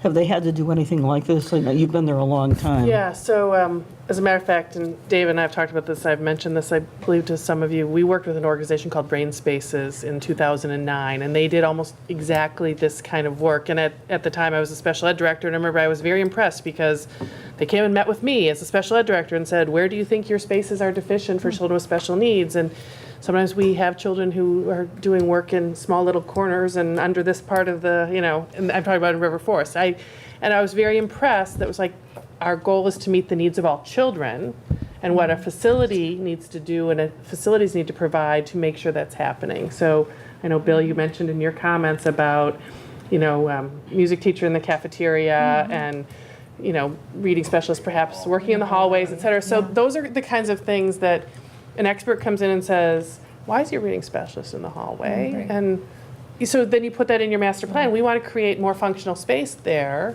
We can afford to do that now. We can afford that to do in 3 years. But you really create a plan that's maximizing space for all services, the kind of personnel. And how can you achieve that? And that may be a recommendation to purchase more property, Right. which we just did, or... Yeah. So it sounds like we're all in agreement on this goal then? That's great. Okay. But to take a little bit list- longer list- time, bring in multiple firms to, and if I could line it all up in September, Great. hear Sounds good. 3 people on one evening in Okay. September, I That'd be can try to great. do that, but if Thank we you. need to Just stretch not an into hour a. each. What's that? Maybe not an hour. Yeah, right. A little bit shorter than that. All right, so, and then we'll add the part about some fiscal responsibility, because that would be a good idea. Culture and climate, there's probably a lot that could be said around culture and climate, and I was trying to, what would be kind of the district goals, deliverables.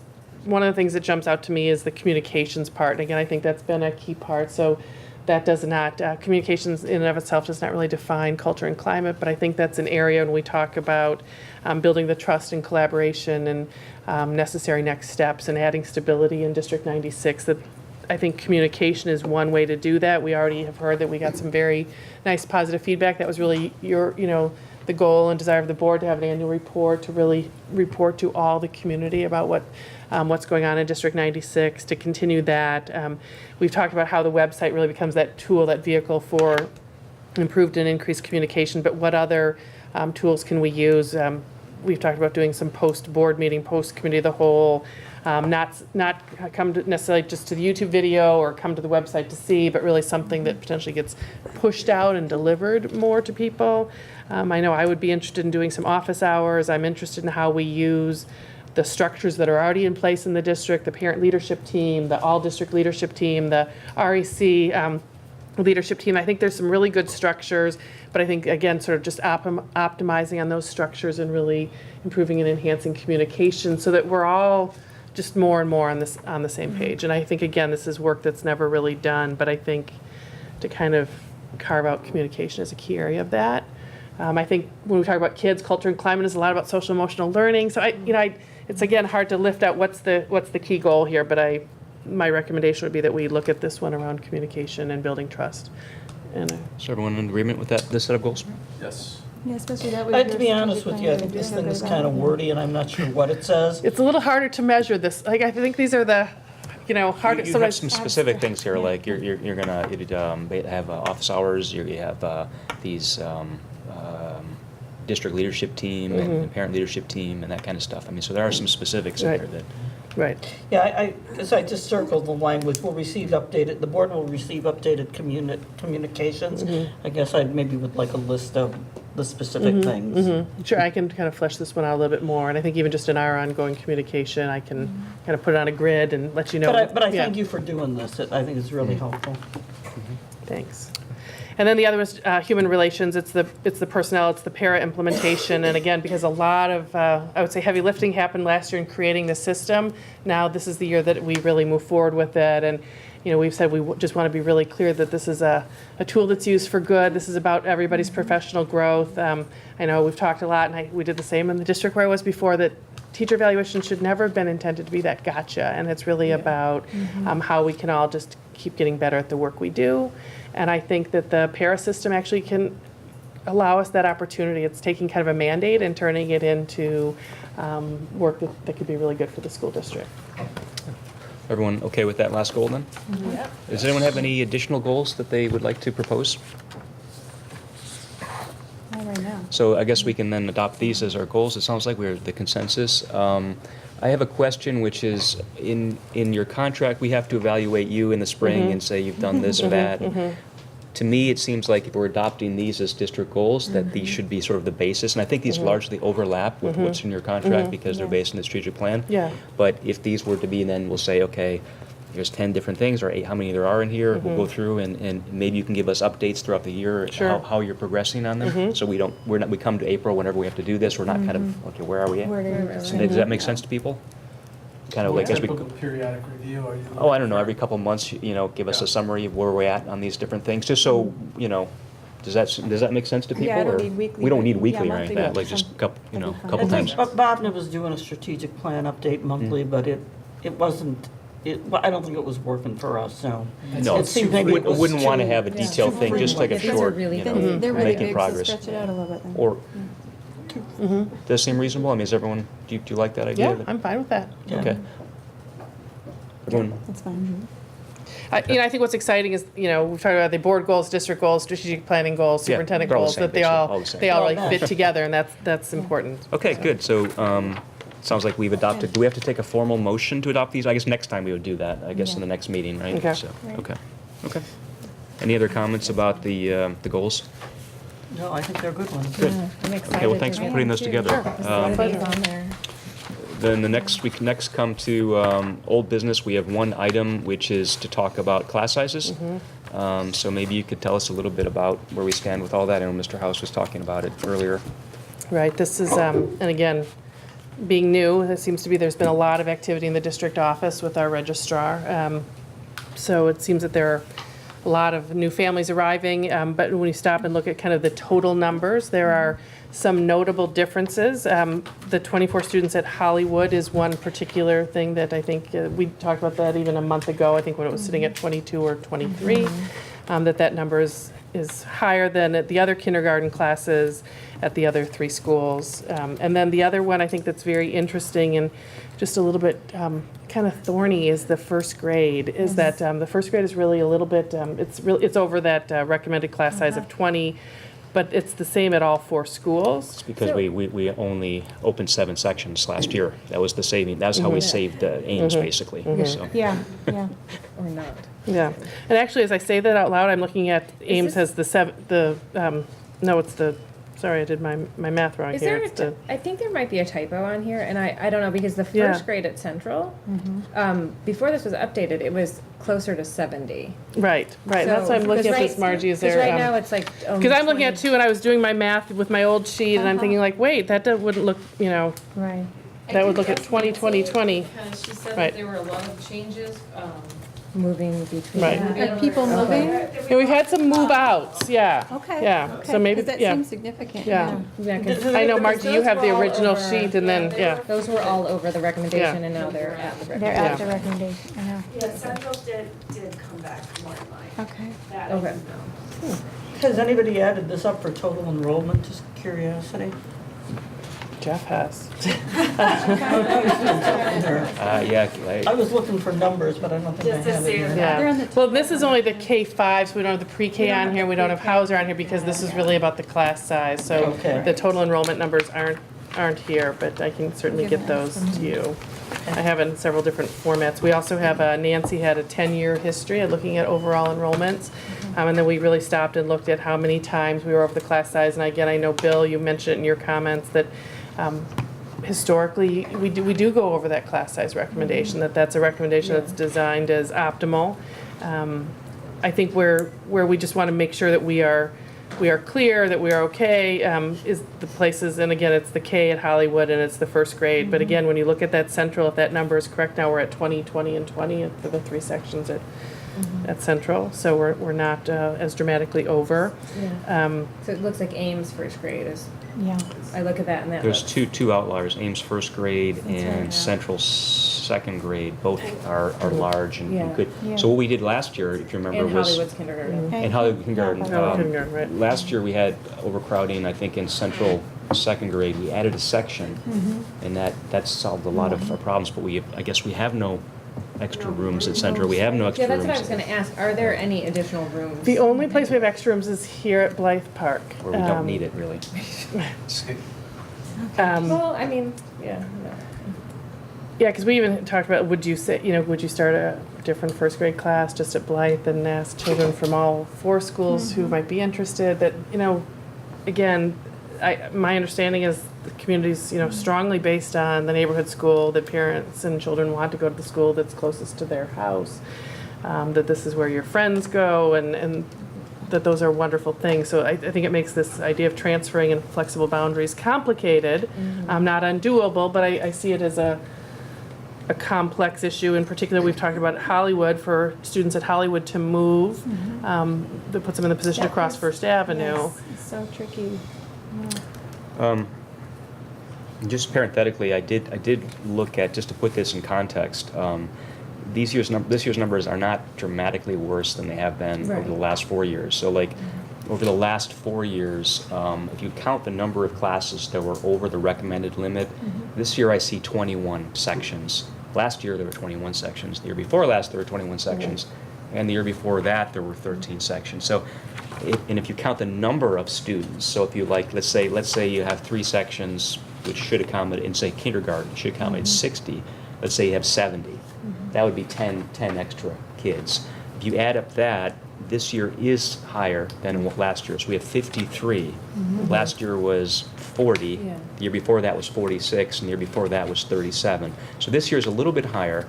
But if we were able to do what we did, if we hadn't done this, the Central second grade expansion last year's numbers would have been exactly the same as this year. If we could do something like that this year, we'd be exactly in line with what we were over the last 3 or 4 years. So I guess this is a perennial problem, and it's not really any worse this year than it is, it has been, but It still certainly something remains, needs to be though. I done. mean, if I had a kindergartner with 24, it gets tough. So how will we Well, figure out how to help? one possibility is in Central's kindergarten is low. We've got 3 sections, assuming those numbers are right, and 17 per section. That's very low. We got a lot of room at Central, so I suppose we could invite Hollywood Yeah, I think there parents was and talk say, of that. Did we ever, I don't know who would if you do wanna that go over to- First Avenue unless they had a junior high or Right, someone. right. And actually, Kim looked at her class list to see who might have siblings at Hauser, Yeah. because that might be just a easy consideration. Wouldn't it be, is there a need to transfer some people from Ames? That's something people might. Ames kindergarten is fine this year, I think. But it's Yeah. the first grade. Ames first grade is the one that stands out We- to me the I know, most. 25. 26 first graders, that's a lot of first Well, is graders. it possible to move the kindergarten, we have an extra classroom here at Blythe, move the kindergarten so you have an extra classroom at Ames so that you can have another first grade section? Can we do some shifting around? What was the But how proposal? would the students would- shift? Move one of the Ames kindergarten sections here, because presumably. Ames first grade, you mean? Ames, no. Ames, one of the kindergarten sections. Like to vacate a So that you room. can have an extra first grade classroom there. Do you move those kindergartners back? Presumably, yes. and- Because you keep them, Arguably, and hopefully by this time next year, we have a definitive plan of how we're going to use the space and hopefully to ease the classroom. and I guess you could Yeah. configure the class that it would be people who normally be at Ames, so that they would still kind of move back Yeah, as a unit. Yeah, Configure it that potentially. way, if you can. right. Because is it two mornings, it's two morning sections and one afternoon, I assume? Then you've got, you're losing half the space for that day, right? At this stage, though, with school starting in a week and a half, is that a viable option? How are you going to get 20 students who think they're going to Ames to buy into going to Blythe? Like, I think as a parent, if I found that out, I would be like, or are there even 20 students available to do that? Because they might have siblings at Ames. Well, I think that you ask for volunteers, you say, Yeah. we got space, unexpected space constraints, and we can do it under the policy, and granted, it's not the most pleasant thing to do, but you do what you have to do operationally sometimes.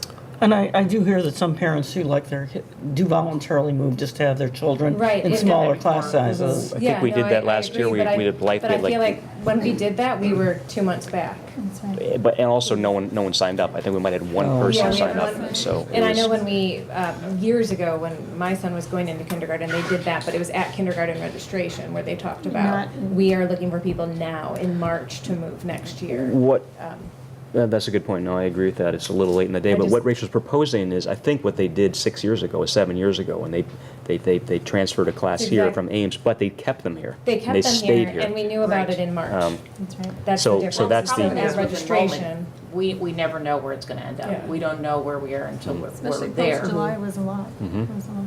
The timing is, school starts next week, so it's, we talked about a voluntary offer to the all Hollywood families. I think you have to send it all 24 families and say, You can't- this is a large class size, and, our goal obviously is to maintain high-quality programming, and that if families are interested, they could move to Central. But I think you've done this before, and you get a few. But a few at Hollywood would bring it down from 24 Yep. to 22. I say, you know? I would. Right, and I also- think the bigger issue is the Let's first ask. grade, because you can't ask any of those Right. Ames To people move. to move, because there's nowhere to move them to, because So- they're at Right. the class Do limits we and need everywhere. staff support for first grade Right, at so Ames? for me, I Right. feel like Right. at Hollywood, yeah, we can ask and see if that happens. And if that happens, then you ease that a little bit. If if it doesn't happen, then we have to talk about it again, I suppose. But like this first grade, I think 26 kids is a lot in a first grade class, a small first grade. Like Ames's rooms are a little small. I think it's and clearly, I don't think there's an option of adding a section, because if we don't have a room to actually There's put not a kids room. in. Not unless you do something. There is So what are we gonna do there is about it? the art room, which I think was floated as a possibility, but I think it was unpopular. I think people at Ames didn't like that idea. No, they didn't. If I remember that correctly, right? You're correct. And Well, because they temporary- already don't have a music room, and now No. we're taking, And any kind of temporary Oh, structure, I thought usually is better for older. And I think it's too late in the day for that. It's too Yeah. late in the day. I mean, That- right. yeah. And I think, Rachel, kind of what you're saying is there's the voluntary idea, or there's a more, a requirement, like we are going to move this program. Right, Right. which, I know that, and sometimes we get caught up in that, we live in a tiny little town. It's moving yeah. the kindergarten kids from, what is it, a mile away to Ames, from Ames to Blythe? It's less It's a than half that. a mile. Right, we're saying that we've got, due to overcrowding, we're gonna have to move one section of the kindergarten to Blythe. I personally don't think, based upon the other options, I don't think it's So that would big they a deal. stay at Blythe? Well, Because how that's- would they move back to Ames? There's no room. There's no, well, presumably, Just I don't hoping know. kindergarten's Saying, low next year? I mean, yeah, I don't have that answer right Yeah. now, but I think back when they did that, I think they said you can have the option to They did, move yeah. back, or you could stay. Yeah. And I think most people chose to stay, but they gave them a choice. They're given a choice, but it was conditional on there being space available, which I don't think there would not have been for everyone, right? yeah. Because they kept two sections. That was how they solved their problem, was they kept a two-section one grade and two-section another grade. Right. And they, I think that that's something we have to work on as far as how are we gonna resolve this problem next year, whether. right. Well, the message implied in Bill's statement to the board is that we have a class size policy that we don't really, it's not really relevant given our space. And that's what you say, you're just going to move because we think this is better. I kind of agree, though, that it's late in the day, It's late in the day. Yeah. It's It doesn't feel comfortable to me. Yeah, I agree with that. I would be more,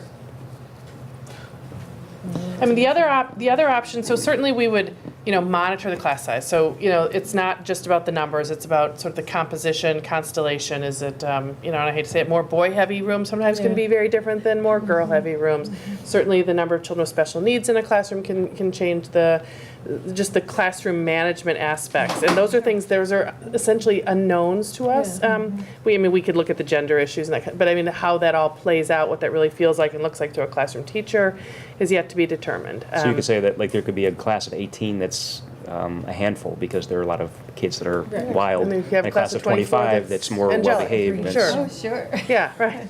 So we can sedate them all, and we'll be okay. Everything. I wasn't going Somebody in the water there. I did. So if these first grade central numbers are accurate, where's 2020, is it possible that we could ask, Mr. Gearman to look into, are there any new enrollees at Ames that would be willing to move over to, anywhere where you just do a 1 or 2 breathers seems like. Right, and that is go ahead. I feel like that would be a good we attempt ask? at least, but as of whatever I saw a few days ago, that wasn't an option, but it Right. looks like it might be an Central option looks now.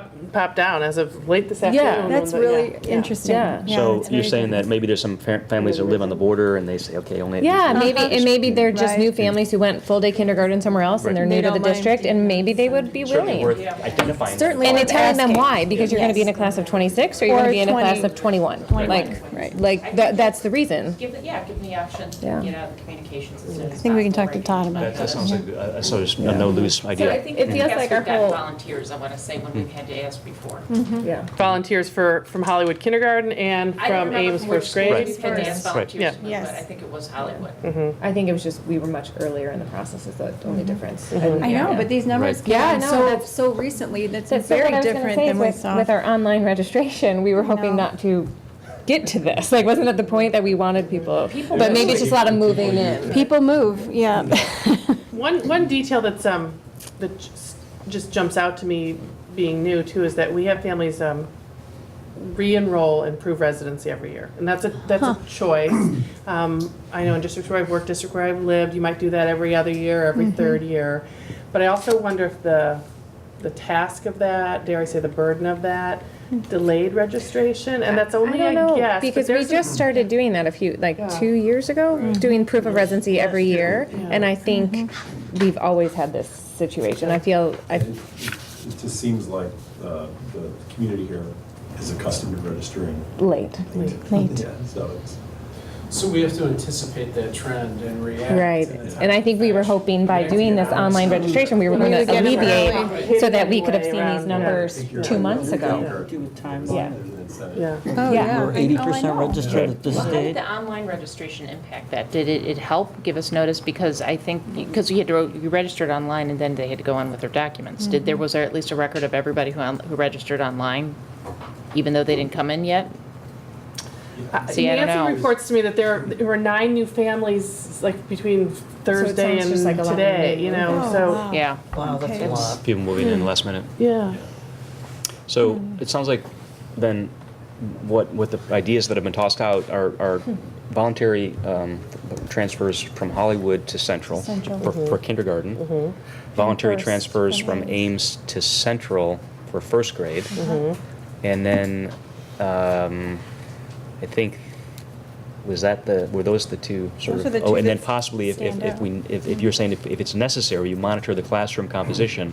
Right. And if it's necessary, then maybe hire someone to help out. Right. Is that the idea? Right, I mean, that's the other option, is like a Yeah, I'd look for parapro. recommendations, see what's happening and what they need, and Yeah. let's hear about it, yeah. Yeah, because I also think the idea, and again, and Meryl has just pointed out, and this is, again, you've lived here now a year, Meryl, and I haven't yet, but reading specialists, math specialists, where might, and you can't just throw 2 adults into a room and say, do this together, but are there ways we can make sure that, instructionally, we are obviously meeting the needs of all children, and would additional manpower, so to speak, add to that? And whether that's a parapro option or whether that's using resources we currently have within the building, I think that's a question we have to go back to our principals with and think about.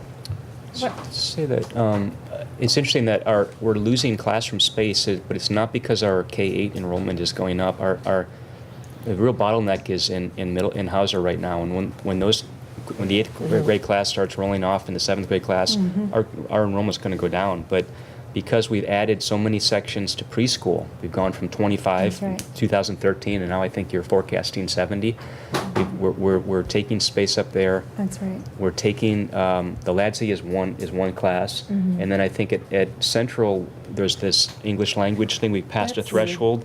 There's a We used- classroom, right? We used to have 21 classes at Central, now we got 20. Classroom for 2 teachers, so the EL program and the bilingual program are living in the same space. But we used to have 21 spaces at Central, and now you're saying, Mr. Getz said. we Right, but only they're have living in a 20. classroom. Yeah, They're living they're in living a, in We're yeah. living in classrooms, Yeah. we didn't have it before, Yeah. and so now. Because there used to be 2. They're not in right? an office so or, we've yeah. lost, we've Because lost. there used to be able to have 2 sections at Central, or 2 grades So the number to of have 4 classrooms that are sections. available And that are was it. shrinking, even though our enrollment is not. kind of going down. Well, do we need to consider that administrative space? Sorry, guys. I like a spa. So then I'm going to ask for voluntary transfers from kindergarten Hollywood to Central, first grade Ames to Central. We're obviously going to monitor, we're going to look at how we would use our support services. We would look at adding a parapro as one other option that we would come back to the board. That would be a personnel increase, but that may be, again, The only at the other late date. suggestion, I'm gonna throw it out there, I hate to compromise the early intervention program that we established because we had a lot of success last year with it. But we do have, kite Yeah. time allocated, and we could, if, look at that. I'm not gonna say which way, but we do have 2 afternoon kite teachers and 1 morning teacher. And where are they located at? Central, so we have a halftime, the second kindergarten teacher teaches a full section in the morning and then kite in the afternoon. And at Blythe Park, the kindergarten teacher teaches kite in the afternoon. And then we have a part-time, only a 4-day-a-week, part-time morning. So you're offering that person as a I'm resource, just or you're saying, offering like, the it's a space? resource to look at. Yeah, yeah. Those spaces are open, so Central has an afternoon. Right, it's not like, so to accommodate the first grade bump, Right, right. you But need a those classroom spaces all are day, open, yeah. just Right. Yeah. something else. Mhm. So I have one random question here. I'm just looking at it, like, the anomaly here is Blythe Park's 5th grade. Yeah. Like, 14. 14. Can we like, what's Move that? the If we kids can to move fifth that to grade? first grade, or like, Wow. it's just interesting to Yeah. see that. Let's make a buddy Yeah. program. Like, But then the that's 4th a grade's at small- 24, and I think that's even down, wasn't this a group that was at 26? That was at 26 as of yesterday, just Yeah. 20 Yeah. dropped today, I don't know what happened Where are there. they That's just going? so interesting to see one class of 14. You know what happens sometimes with those drops, like right now, is you get people with intent to enroll and then they have something happen with their closings or they decide not to, Yeah. a contract falls through. Or they got into the private school that they were on a wait list for. Right. It's just interesting to see. I wish we had a few more of those 14s just strategically placed, I is all know. I wish. I know. Right. Well, I really appreciate the board taking so much time and consideration of this. It's, No, think, it's so um, important. But, I mean, we have to think about when we're looking at the space, Yes. the master overview of our Everybody. space. Like, we do this every year, and Yeah.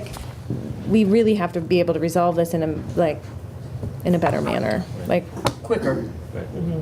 Keep kicking the can down. exactly, and that's why I'm very excited. If we actually do a master review of all of our spaces, we might have space that we're just not using properly, and that would open up a classroom or 2 here or there, Somewhere. which would maybe, just. Well, It's possible, but it seems hard to believe. It seems Given that- totally hard to believe, but I would like, I remember that, I Yeah. remember that was done, and Mindy Keller had supposedly had that or using it all efficient, kinds like of, to the best Mindy purpose, Keller was maybe. the former principal over at Hollywood. Okay. And was the, I guess the person on those plans were deposited with. But, I mean, it was just eking out space in this corner and that corner. And it was done in part when they did the renovations. Yeah. So I can't get hold of my board book here, but is there do we have to vote on this item or not? It's Well, listed as an action It is item. an Is that Yeah, item? yeah. Okay. Because it's Then, been an action item in the past, is my understanding. is there any because further you're- discussion business. about The this, about these overriding. adopting the recommendations that we just discussed? Any further So discussion? if we can't get anybody to voluntarily move, then the option is to monitor and provide additional Services, support yeah. in the classroom. Is That's that, right. is that what we're deciding to That's- vote I on? think so. Because it sounds like we can't really create a classroom. Right. Well, the motion is to approve the expanded class policy. size. Yes. What we've just asked Martha to do are the mitigation. Right. I'm just making sure when I vote on that, I want to make sure I What know am I what voting the. for? But we're voting to Yeah. override our policy Yes, in yeah. in specific instances. Yes, just making sure I'm clear on the plan after we vote on that.